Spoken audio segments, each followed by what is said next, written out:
Hello అండి, welcome back to my channel Anshu blogs at home. చాలా రోజుల తర్వాత లాంగ్ వీడియో అనేది అయితే అప్లోడ్ చేస్తున్నానండి. ఇది ఏంటంటే నిన్నటి వ్లాగ్ అండి. నిన్న అమావాస్య కదా, ఆ రోజు తీసిన వ్లాగ్ అనమాట. ఆ రోజు మార్నింగ్ అయితే నార్మల్గా పూజ చేసుకొని ఆఫీస్కి అయితే వెళ్ళిపోయామండి. అమ్మ కాల్ చేసేసి ఈరోజు ఇట్లా అమావాస్య ఉంది, మొత్తం అంతా ఇల్లంతా క్లీన్ చేసేసుకొని పూజ చేసుకో అనేసి అయితే చెప్పింది. సో నేను ఇంటికి రాగానే ఫస్ట్ గ్యాస్ అంతా క్లీన్ చేసేసుకుంటున్నానండి. స్టవ్ క్లీన్ చేసుకొని తర్వాత అంట్లయితే క్లీన్ చేసుకుందాం అనేసి అయితే అనుకుంటున్నాను. బాబోయ్, ఈ అంట్లనే ఉంటే ఎంత కష్టం అంటే నాకు క్లీన్ చేయాలంటే ఏ పనైనా చేయాలనిపిస్తుంది, కానీ అంట్లు అంటే మాత్రం చిరాకు వస్తుందండి. ఈ అంట్లు క్లీన్ చేస్తూ ఉంటే మా బుడ్డది అటు ఇటు తిరుగుతూనే ఉంది. అంట్లనేవన్నీ అయితే ఫాస్ట్గా క్లీన్ చేసేసుకున్నాను. ఇప్పుడైతే గ్యాస్ స్టవ్ని అయితే ఫస్ట్ సెట్ చేసేసుకుందామండి. గ్యాస్ స్టవ్ అయితే నేను మొత్తం దాని మీద ఉన్న బర్నర్స్ అయితే పెట్టేస్తున్నాను. బర్నర్స్ కాదు, సారీ, దాని మీద ఉన్న స్టాండ్స్ అయితే పెట్టేస్తున్నాను. ఇది మొత్తం పెట్టేసుకొని అంట్లనేవి అయితే పక్కన పెట్టేస్తున్నానండి. వాటర్ అంతా వెళ్ళిపోయిన తర్వాత నేను కొద్దిగా ఫ్రీగా ఉన్నప్పుడైతే వాటిని షెల్ఫ్లలో అయితే పెట్టుకుంటాను. చూశారు కదండి, గ్యాస్ కిచెన్ అనేది మనకి క్లీన్గా ఉంటే ఏ పనైనా ఫాస్ట్గా అయిపోతుంది. అలానే కిచెన్లోకి వచ్చిన ప్రశాంతంగా ఉంటుంది. ఇప్పుడైతే పాపకైతే దిష్టి తీయాలండి. ఈరోజు అమావాస్య కదా, నేనైతే రాక్ సాల్ట్ ఉంటుంది కదా, అది ఇంకా ఎండుమిర్చి తీసేసుకొని పాపకైతే దిష్టి తీస్తున్నానండి. ఇలా ప్రతి అమావాస్యకి దిష్టి తీస్తే పిల్లలకి చాలా మంచిదండి. ఎవరికైనా తెలియకపోతే తప్పకుండా అమావాస్య వచ్చిన ప్రతిరోజు ఇలా చేస్తూ ఉండండి. దిష్టి అనేది తగలదనమాట పిల్లలకి. మా పాపకి దిష్టి తీస్తూ ఉంటే చూశారు కదా, అటు ఇటు తిరుగుతూనే ఉంది, ఒక్క చోట ఉండట్లేదు.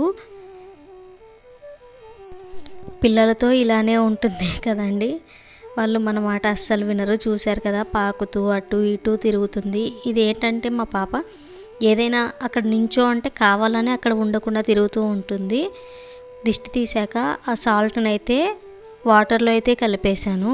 ఇప్పుడైతే పాపకి ఫేస్ వాష్ చేయించేస్తున్నాను. ఇప్పుడు స్నానం అయితే ఎలానో చేయిస్తానండి. కాకపోతే ఏంటంటే బయట అంటే దిష్టి తీసి ఇంట్లోకి వెళ్తున్నప్పుడు కాళ్ళు మొహం అయితే కడిగేసి తీసుకెళ్తున్నాను అనమాట. ఇప్పుడే ఇంట్లోకి వెళ్ళేసి పాపకు స్నానం చేపించేసి నేను కూడా స్నానం చేసేసి వచ్చేసాను. పూజ అనేది కూడా స్టార్ట్ చేస్తున్నానండి. ఈరోజు అమావాస్య కదా, పూజ చేసేటప్పుడు లవంగాలు ఉంటాయి కదండి, అవి అయితే మనం దీపం పెట్టుకునే కుందుల్లో అయితే ఇటు రెండు అటు రెండు వేసి అయితే దీపం పెట్టుకుంటున్నాను. మంచిది అనేసి అయితే అమ్మ చెప్పిందండి, అందుకనేసి నేను ఇలా అయితే పెట్టుకుంటున్నాను. వాళ్ళు ఎక్కడో యూట్యూబ్లోనే ఎక్కడో చూసారంట. సో నాకు ఈవినింగ్ కాల్ చేసినప్పుడు చెప్తే నేను కూడా అదే ట్రై చేస్తా, అదే పెడుతున్నాను. ఇంట్లో పూజ చేస్తే ఇల్లంతా పాజిటివిటీతో మంచిగా ఉంటుంది కదండి, చాలా ప్రశాంతంగా ఉంటుంది. మార్నింగ్ పెట్టిన ఫ్లవర్స్ ఉంటే ఇంకా వాటితోనే పెడుతున్నాను. ఇప్పుడు జస్ట్ దీపం ఒకటి ముట్టించేస్తున్నానండి.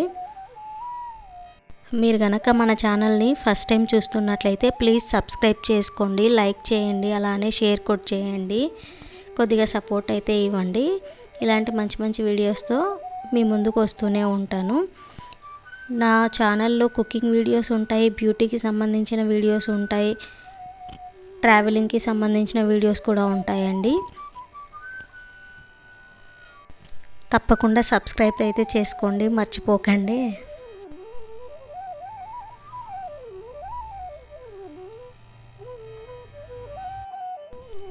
దీపం అయితే పెట్టేశానండి. చూశారు కదా, పూజ గది కలకలలాడుతూ చాలా మంచిగా కనిపిస్తుంది కదా. ఇప్పుడైతే నేను బయటికి వెళ్ళి తులసమ్మ దగ్గర కూడా దీపం అయితే ముట్టించేస్తున్నాను.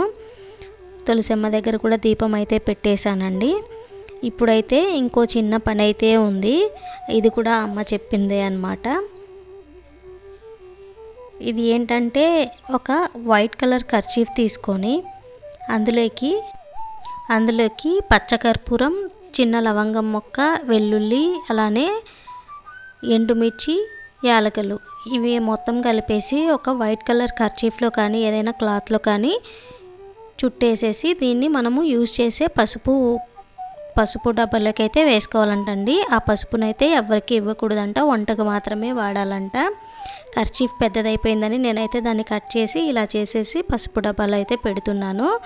చూశారు కదా. అలానే ఈ వీడియో కనుక మీకు నచ్చినట్లయితే ప్లీజ్ సబ్స్క్రైబ్ చేసుకొని లైక్ చేయండి. Thanks for watching. బాయ్.